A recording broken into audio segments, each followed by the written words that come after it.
La pression est montée doucement. Dernière question, qui est plus délicate bien sûr, parce qu'elle est un sujet d'inquiétude au sein même du protestantisme, qui est la place d'un certain nombre de courants évangéliques, minoritaires bien sûr, et dont on connaît à la fois le très grand dynamisme, et parfois aussi un certain nombre de dérives. Et en même temps, on voit en France émerger partout sur le territoire des communautés protestantes différentes de celles qui étaient traditionnellement implantées en France. Et donc, est-ce que finalement le fait d'avoir des règles qui permettent d'organiser tout simplement, encore une fois, cette liberté de culte, mais en effet de veiller à ce qu'il n'y ait pas de dérive, ne pourrait pas concerner aussi ces communautés émergentes? La réponse, quant à elle, est déjà ferme. Non, les évangéliques ne sont pas une menace pour la République.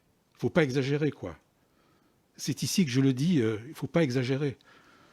Ça suffit, ce discours de soupçon à l'égard du christianisme, dans sa version évangélique. Pourtant, François Claveroli, président de la Fédération protestante de France, ici auditionné à l'Assemblée nationale sur le projet de loi contre les séparatismes, n'est pas au bout de ses peines. Le thème des évangéliques va revenir sur la table avec une question... comment dire ? La parole est maintenant à Madame Laetitia Avia. Oui, merci Monsieur le Président. Bonjour messieurs, je souhaite revenir sur la question des évangélistes à laquelle vous avez tout à l'heure répondu avec fermeté et vigueur. Mais je crois que sur cette question, on ne peut nier que la multiplication des églises et des courants évangélistes puisse faire, ouvrir en tout cas la porte à des dérives non contrôlées et donc nous appeler à nous questionner sur ces questions, sur ces dérives. Et même si ce n'est pas le problème aujourd'hui en France, si on regarde dans les pays anglo-saxons et de plus en plus en Europe, on constate des dérives évangélistes, extrémistes et suprémacistes qui sévissent en particulier sur Internet. Internet comme lieu de propagation d'une idéologie haineuse et Internet comme lieu d'endoctrinement, avec des conséquences les plus désastreuses possibles, puisque pour rappel, le terroriste qui a commis le terrible attentat de Christchurch a été essentiellement endoctriné et radicalisé par Internet, par un évangéliste extrémiste.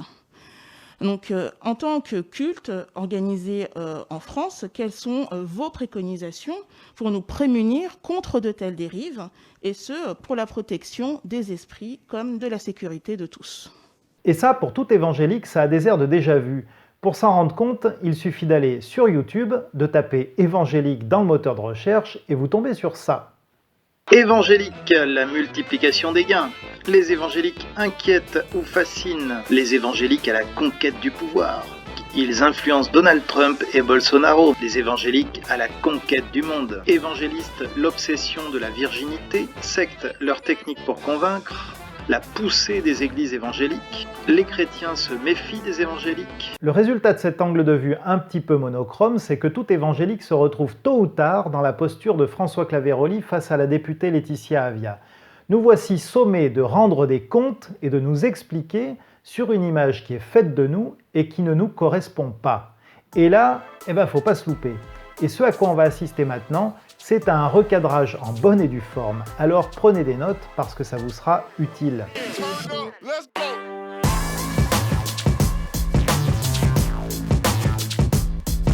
L'enjeu ici, c'est celui de l'image. Quand on dépeint publiquement devant vous une caricature ou une image fausse de qui vous êtes, ou ici de ceux que vous représentez, ce que vous devez faire, c'est rétablir une image juste, une image correcte. Et vous devez le faire non seulement par les mots, mais aussi par votre attitude. Ici, la députée Laetitia Avia commence par une affirmation. On ne peut nier, dit-elle, on ne peut nier que la multiplication des églises et des courants évangélistes puisse ouvrir la porte à des dérives non contrôlées. Et ensuite, elle utilise le sophisme de la pente glissante pour nous amener jusqu'à rien de moins qu'à une tuerie de masse perpétrée, selon elle, par un évangélique radicalisé sur Internet. Et finalement, elle fait appel à la compétence de la Fédération protestante de France pour nous prémunir, dit-elle, de telles dérives. Le costume, il est taillé sur mesure, et François Claveroli va donc devoir montrer qu'il est effectivement compétent, qu'il est au moins aussi humain que son interlocutrice, et qu'il est fiable et digne de confiance. Il va commencer par la compétence, et en la matière, Laetitia Avia ne va pas être déçue du voyage.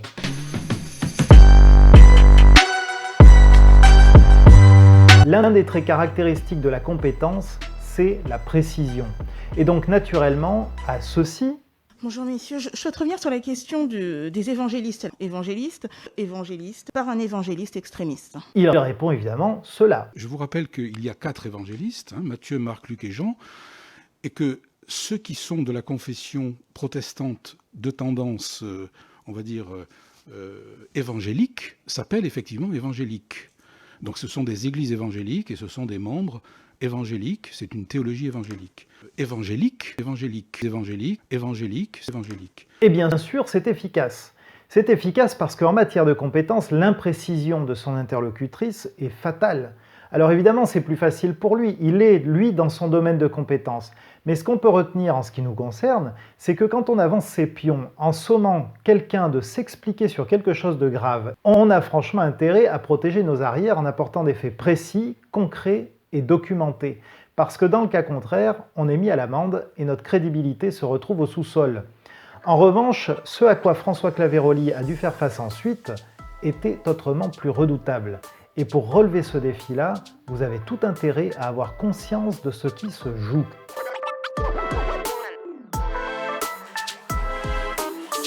Vous l'avez vu, Laetitia Avia fait un rapprochement entre les évangéliques et le suprémaciste blanc responsable d'attaques terroristes en mars 2019 contre 2 mosquées en Nouvelle-Zélande qui ont fait 51 morts. On va voir comment François Claveroli gère ça. Je trouve là que le raccourci que vous faites est proprement scandaleux, quoi. Mais franchement, on ne va pas comparer les suprémacistes blancs avec les églises évangéliques qui sont en France depuis plus d'un siècle, depuis le 19e siècle. Ce qu'il faut souligner ici, c'est son émotion. Il est visiblement outré et il ne se départira pas de cette émotion jusqu'à la fin de sa réponse. Et ça, c'est important. C'est important parce que c'est effectivement là que tout se joue. Laetitia Avia est venue toucher ici cette corde sensible des émotions, et pas n'importe laquelle, elle est venue toucher l'une des plus mobilisatrices, j'ai nommé la peur. Nous aimerions être des êtres purement rationnels, mais les recherches en neurologie dont parle par exemple ce livre, en mentionnant les travaux des neuroscientifiques Joseph Ledoux ou encore Antonio Damasio, démontrent que les émotions jouent un rôle déterminant dans ce qui fonde nos opinions et motive nos décisions. Et notamment, lorsque nous sommes face à un événement, notre cerveau va aller puiser dans notre mémoire émotionnelle et faire des rapprochements avec des situations déjà vécues. C'est pour ça qu'il y a par moments des situations, sans qu'on puisse vraiment se l'expliquer, qu'on ne sent pas. Vous savez, ces moments où vous dites « ce truc-là, je ne le sens pas ». Et du coup, vous n'y allez pas. Eh bien ça, c'est un processus émotionnel. Et c'est un processus très utile parce que c'est ce même processus qui fait par exemple qu'après vous êtes brûlé une fois, vous ne retentez pas l'expérience parce que vous avez la mémoire de l'émotion provoquée par la douleur. Physiquement, tout ça, ça se passe au niveau du système limbique qui constitue ce qu'on pourrait appeler notre cerveau émotionnel. Et autour de ce système limbique, il y a ce qu'on appelle le néocortex. Ça, c'est notre cerveau rationnel, c'est avec lui qu'on raisonne. Eh bien, dans la construction de nos opinions, ces deux parties-là travaillent de concert pour nous aider à prendre les meilleures décisions. Sauf que, pour des raisons de survie, nos émotions sont capables de pirater notre raison. Et là encore, c'est parfois très utile, si je reprends l'exemple de la brûlure, eh bien heureusement qu'on ne se met pas à peser le pour et le contre avant de retirer notre main. Là, c'est le système limbique qui prend le contrôle, et avant même que vous ayez le temps de comprendre ce qui vous arrive, eh bien vous avez déjà retiré votre main et vous avez évité une brûlure grave. Le problème, c'est que ce piratage de la raison n'intervient pas toujours à bon escient. Par exemple, si quelqu'un, dans un discours, arrive à faire un rapprochement convaincant entre une situation actuelle, la multiplication des églises évangéliques en France, et un souvenir à forte charge émotionnelle, un massacre de masse, alors l'émotion liée au souvenir peut court-circuiter le cerveau rationnel de ceux qui écoutent. Et donc là, vous pouvez argumenter toute la nuit, ça servira à rien. Vous devez d'abord traiter la question de l'émotion. Et c'est ce que fait François Claveroli ici. Il aurait même pu aller plus loin en disant par exemple quelque chose comme « L'événement auquel vous faites référence est épouvantable. Et il n'y a même pas à aller jusqu'en Nouvelle-Zélande. Notre propre sol garde la mémoire fraîche du sang versé par le terrorisme. Vous comprendrez alors, madame, à quel point le raccourci que vous faites mais proprement scandaleux. N'acceptez jamais l'image caricaturale qu'on peint de vous. Ça, François Claveroli l'a bien compris, et il va maintenant mobiliser une compétence qui est d'un grand secours dans ce genre de situation, une compétence dont vous avez besoin, vous aussi.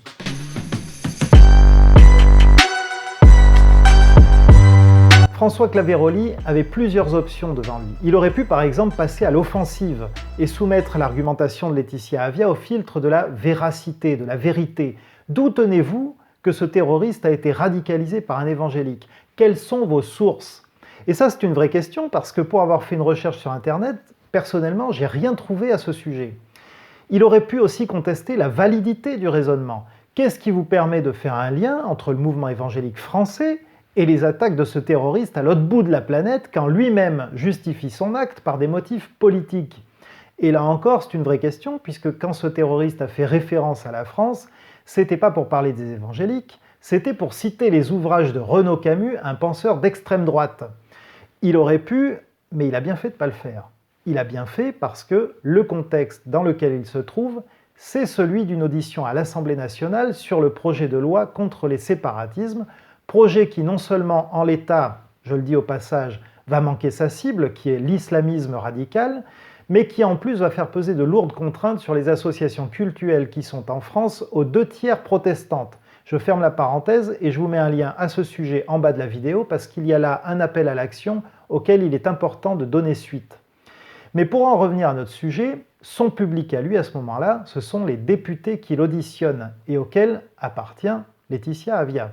Évidemment, vous ne gagnez pas votre auditoire en vous en prenant à l'un de ses membres. Et de toute façon, face à quelqu'un qui prétend écrire votre histoire, il y a bien mieux à faire que de contre-argumenter. Il faut refuser son récit et proposer le vôtre. On ne va pas comparer les suprémacistes blancs avec les églises évangéliques qui sont en France depuis plus d'un siècle. Depuis le 19e siècle. Je vous rappelle que l'Église baptiste est membre de la Fédération protestante de France depuis 1916 et que le débat a précédé cette entrée à la Fédération. Parce que c'était la Première Guerre mondiale et qu'on a mis un peu de temps. Ils auraient pu être avec nous depuis avant. Que l'Armée du Salut est présente en France depuis la fin du 19e. Que les premières femmes pasteurs viennent justement de l'Armée du Salut.